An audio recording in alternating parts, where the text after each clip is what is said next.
1999 yılında yayınlanan ve bağımsız bir korku filmi olarak büyük bir ün kazanmış bir yapım çıktı. Blair Cadısı veya orijinal adıyla The Blair Witch Project. Film 3 genç belgesel yapımcısının Maryland'deki Blair ormanında kaybolan bir efsanevi cadı hakkında belgesel çekme girişimlerini konu alıyordu. Filmin yapımı döneminin çoğu korku filmlerine göre farklı bir tarz benimsemesiyle dikkat çekmişti.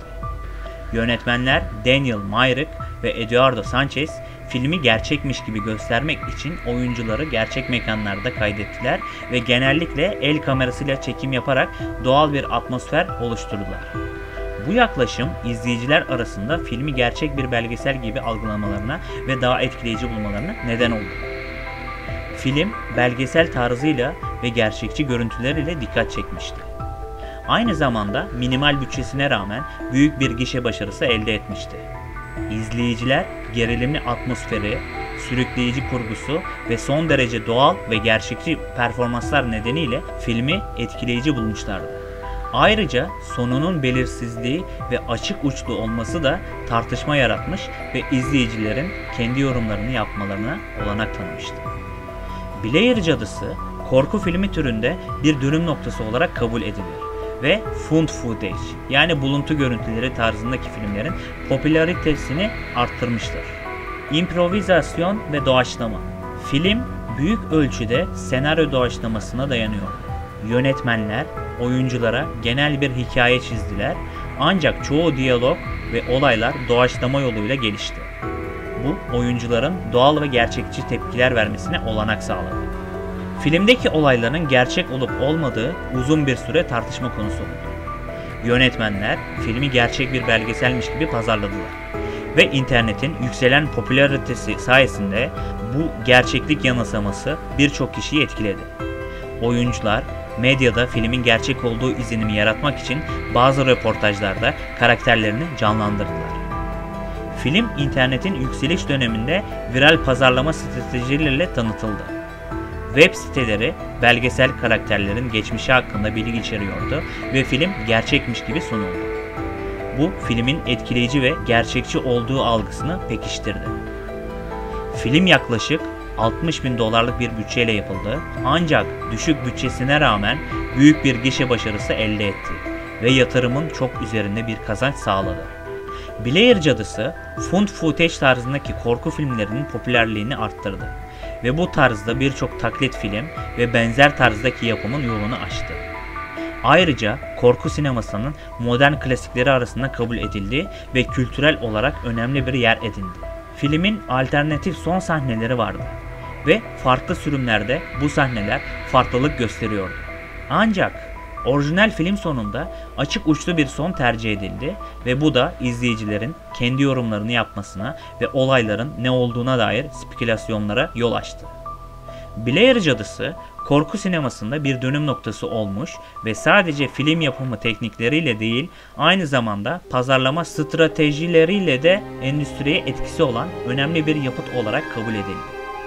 Blair Cadısı'nın orijinal devam filmi 2000 yılında Book of Shadows, Blair Witch 2 yani Gölgelerin Kitabı adıyla çıktı. Ancak bu devam filmi orijinal filmin tarzından ve yaklaşımından oldukça farklıydı ve eleştirmenlerden ve hayranlardan karışık tepkiler aldı.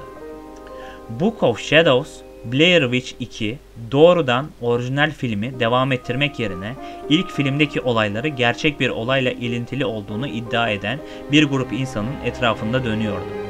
Bu grup Blair Cadısı efsanesini inceleyen ve ormana turlar düzenleyen bir rehberin liderliğinde bir araya gelir.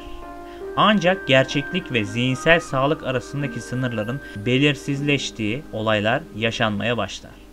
Film orijinaline göre daha fazla doğaüstü unsurları ve şiddet içeren sahneler ile dikkat çekerken belirgin bir found footage tarzı taşımıyordu ve daha geleneksel bir sinematik yaklaşımı benimsemişti.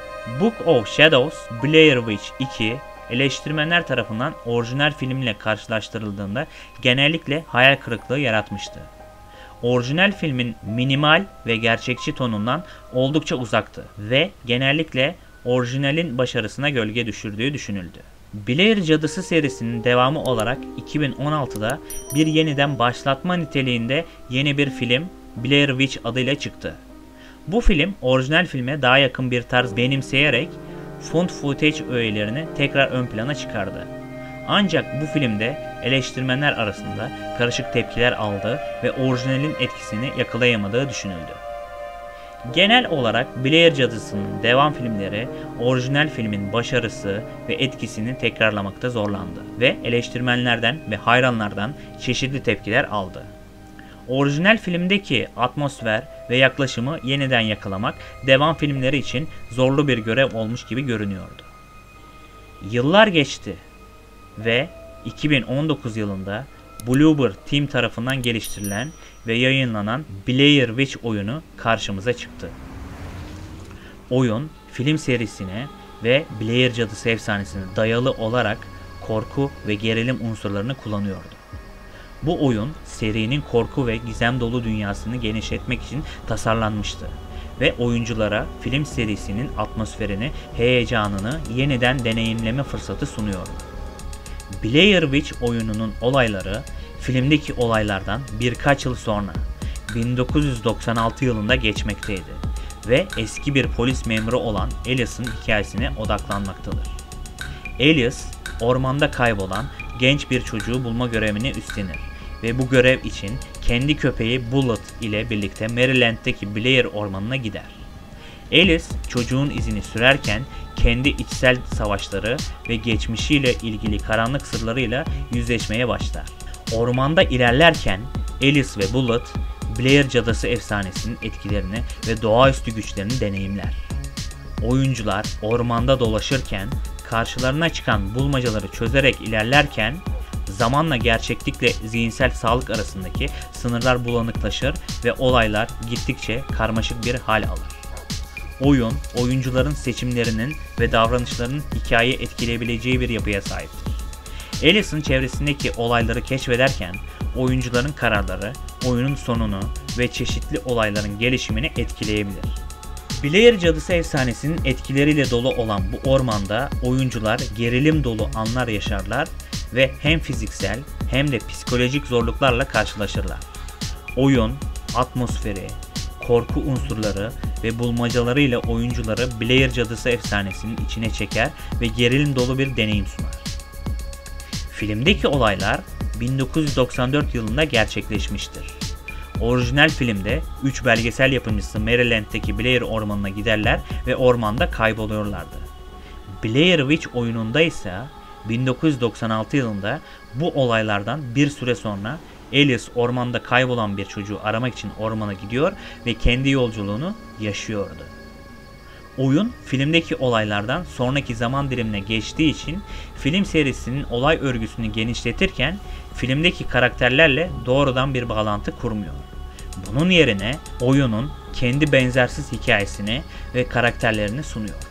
Ancak Blair Cadısı efsanesinin atmosferini ve temalarını bize yaşatmaya devam ediyor. Oyun, film serisine özgü atmosferi yakalamak için karanlık ve gizem dolu bir orman ortamını kullanıyor. Blair Cadısı efsanesinin korku ve doğaüstü unsurları oyunda oyuncuların korkuyla dolu anlar yaşamasını sağlıyor. Karanlık orman atmosferi oyuncuların kendilerini kaybolmuş ve tehlikede hissetmelerini sağlıyor. Görseller ve sesler. Oyun gerçekçi ve detaylı grafiklerle oyunculara ormanın içinde gerçek bir his veriyor. Ses tasarımı korku unsurlarını vurgulamak için etkileyici bir şekilde kullanıldı ve oyuncuların gerilim dolu anlar yaşamasına yardımcı oldu. Oyun, ses atmosferini en gerçekçi şekilde oyunculara sunulması için stereofonik ses tasarımı kullanmıştır. Stereofonik ses sistemini şu şekilde tanımlayabiliriz. Stereofoni, yani kısaca stereo, her türlü müzik sisteminde canlılık etkisini arttırmak amacıyla çift ses iletimini sağlayan teknik düzenlemelere verilen isimdir. Bu tür sistemler stereofonik sıfatıyla tanımlanır. Stereofoni, stüdyo, teyip, gramofon veya CD çalar sistemleri için söz konusu olabilir. Bütün bu sistemlerde stüdyolarda üretilen ses ya da farklı yerlere yerleştirilmiş mikrofonlar ya da iki ayrı faz ile ses alan tek bir stereofonik mikrofon tarafından algılanır ve iki ayrı ses kanalı olarak işlem görür. Zaten oyunun ilk girişinde böyle bir uyarı alıyoruz. Yani atmosferi yaşamamız için oyun ilk girişte uyarısını veriyor. Kulaklık kullanın. Oyun gerçekçi grafikler ve atmosferik görseller sunuyor. Ormanlık alanlar, klostrofobik iç mekanlar ve karanlık ortamlar oyunculara gerçeküstü bir deneyim sunmak için detaylı olarak tasarlanmıştır. Oyun motoru Blair Witch Bluebird Team'in kendi oyun motoru olan Bluebird Team HPL ile çalışır. Bu motor oyunculara etkileyici görseller ve oyun içi mekanikler sunmak için tasarlanmıştır. Oyun içi mekanikler.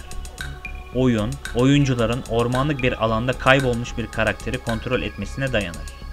Oyuncular korkutucu bir atmosferde ilerlerken bulmacaları çözmeli ve hikaye odaklı görevleri yerine getirmelidir. Oyunun bir odak noktası, oyuncunun kendi zihninde ve çevresinde gerçekleşen doğaüstü olayları manipüle edebilen bir köpekle etkileşim kurmasıdır. Köpek oyuncuya eşlik eder. İpuçları bulmalarına yardımcı olur ve ilerlemelerinde kritik bir rol oynar. Korku unsurları. Blair Witch oyuncuları rahatsız edici atmosferi ve anlık korku unsurlarıyla gerilim dolu bir deneyime sokar. Oyuncular oyundaki olayları çözerek ve zorlu durumlarla başa çıkarak korkutucu deneyimler yaşarlar. Platformlar ve desteklenen cihazlar. Oyun PlayStation 4, Xbox One, Nintendo Switch ve PC platformları için mevcuttur. Her platformda oyunun teknik özellikleri ve performansı biraz farklılık gösterebilir. Bu özellikler Blair Witch'in genel teknik detaylarını ve oyun mekaniğini kapsamaktadır. Oyun, korku ve gerilim türündeki oyunları seven oyuncular için çeşitli mekanikler ve atmosferik öğeler sunar. Sonuç olarak karşımızda görsel açıdan iyi olduğundan ziyade ses tasarımıyla korku severleri içine çeken bir oyun durmaktadır. Beni buraya kadar izlediğiniz için teşekkür ediyorum. Bir başka oyun öncesi analiz videosunda görüşmek üzere. Kanalıma abone olup bu videomu beğenirseniz çok sevinirim.